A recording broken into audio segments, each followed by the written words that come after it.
안녕하세요. 스포자TV 샤론입니다. 오늘은 1일 1수능 3번 문제를 풀 차례죠. 하루에 한 문제씩 수능 문제 정복해가고 있습니다. 오늘도 지난번 영상과 마찬가지로 해서 3번 문제 잠깐 띄워드릴 테니까 먼저 한번 고민해보시고 저랑 같이 한번 풀어보도록 하겠습니다.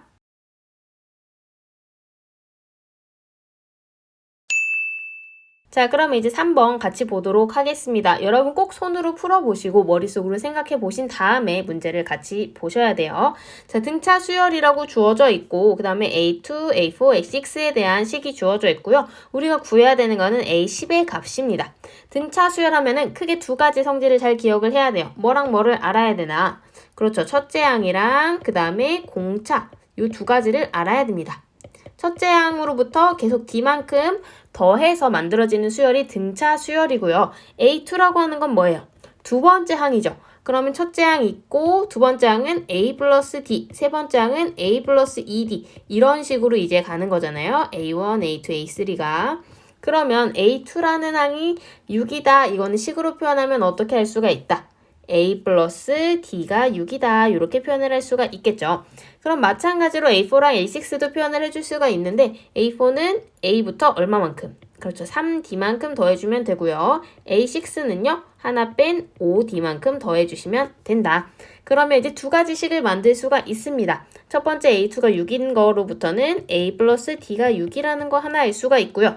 그 다음에 두 번째 식으로부터는 몇 A? 그렇죠. 2A 플러스 8D가 36이다.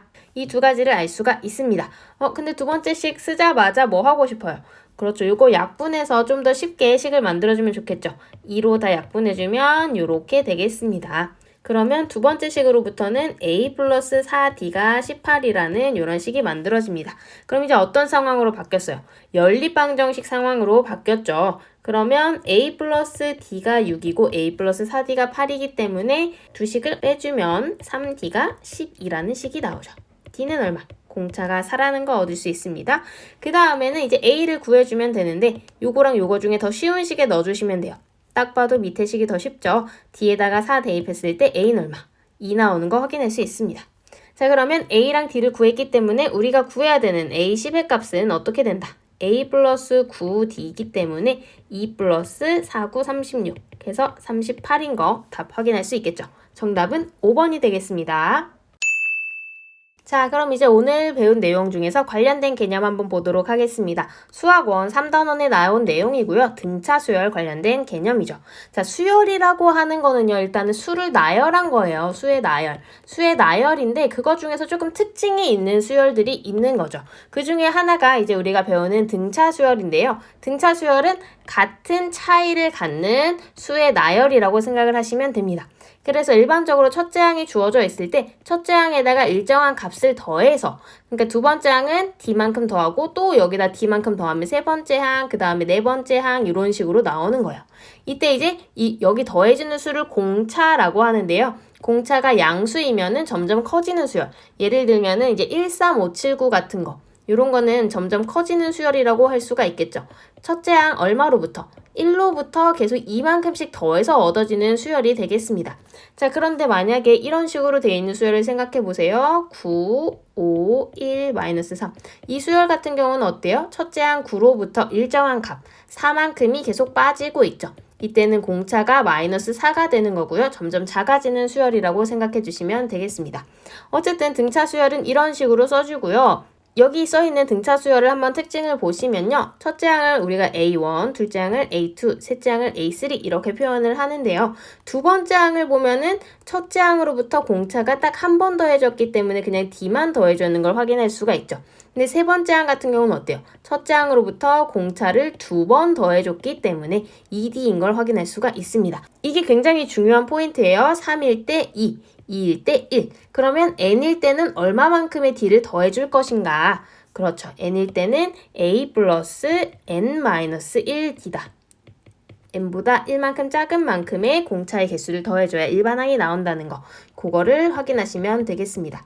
자, 그 다음에 이제 두 번째 합에 대해서 한번 알아보도록 하겠습니다. SN이라고 하는 건 뭐죠? 그렇죠. 일단 그 뜻을 생각을 해보면 A1부터 AN까지 항의 모든 합을 얘기를 하는 거예요. 자, 합공식은 두 가지가 있죠. 제가 여기서는 그 전체 과정을 설명드릴 수는 없고 공식만 언급하고 넘어갈 거예요.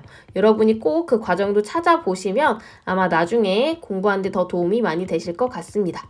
자, 이렇게 두 가지 공식이 있어요. 어떻게 되어 있냐면 2분의 a 플러스 l, l은 마지막 항, 얘는 첫째 항. 그러니까 여기서는 AN이 되겠죠. 얘는 A1이 되는 거고요. 첫째 항 플러스 끝항 곱하기 개수 나누기 2. 이렇게 하는 게 첫 번째 공식이 있고요. 그 다음에 요것도 그거를 똑같이 써준 건데 첫째 항이 A고 n번째 항이 A 플러스 N-1D잖아요. 요거 두 개 더한 게 A 플러스 L이죠. 그거를 그대로 A랑 N, D 가지고 표현한 게 요거예요. 그래서 같은 식이지만 A랑 D를 우리가 알고 있느냐 아니면 첫째 항과 끝항을 알고 있느냐 이거에 따라서 선택적으로 공식을 적용해 주시면 되겠습니다. 자, 그 다음에 또 3번 요것도 자주 나와요. AN과 SN 사이의 관계라고 하는데요. 이거는 이제 SN만 주어졌을 때 AN을 어떻게 구하는가. 다시 말하면 첫째 항부터 끝항까지의 합이 주어져 있을 때 A1, AN 요런 애들은 무엇인가에 대한 얘기예요. 자, 이거는 이제 두 가지로 나눠서 생각을 해주셔야 되는데요. 하나는 A1입니다. A1은 그냥 A1 하나밖에 없죠. S1이랑 얘는 같은 값을 갖겠죠. S1도 A1까지만 더하는 거니까. 그 다음에 AN은 SN-SN-1 이렇게 정의가 되어 있죠. 이것도 이제 나중에 문제가 나오면 SN이 어떤 식으로 주어지거든요. 그러면 요 식 가지고 잘 이렇게 계산을 해주시면 되는 부분입니다. 자, 그 다음에 마지막 4번 등차 중항 이용하는 문제도 요새 좀 잘 나오거든요. ABC가 등차 수열을 이룬다고 할 때 어떤 식이 성립을 하냐. B, 즉 가운데 있는 항 때문에 중항이라는 얘기가 붙는 거거든요. 등차 수열에서 가운데 있는 항, B는 어떤 특징이 있는가? A랑 C 사이에 딱 끼어 있기 때문에 그 둘의 평균이다. 즉 다시 말하면 2분의 A 플러스 C가 성립한다. 요게 다 똑같이 D만큼 차이가 나기 때문에 일어나는 형상이고요. 나중에 등비 수열 관련해서도 또 똑같은 게 계속 있죠.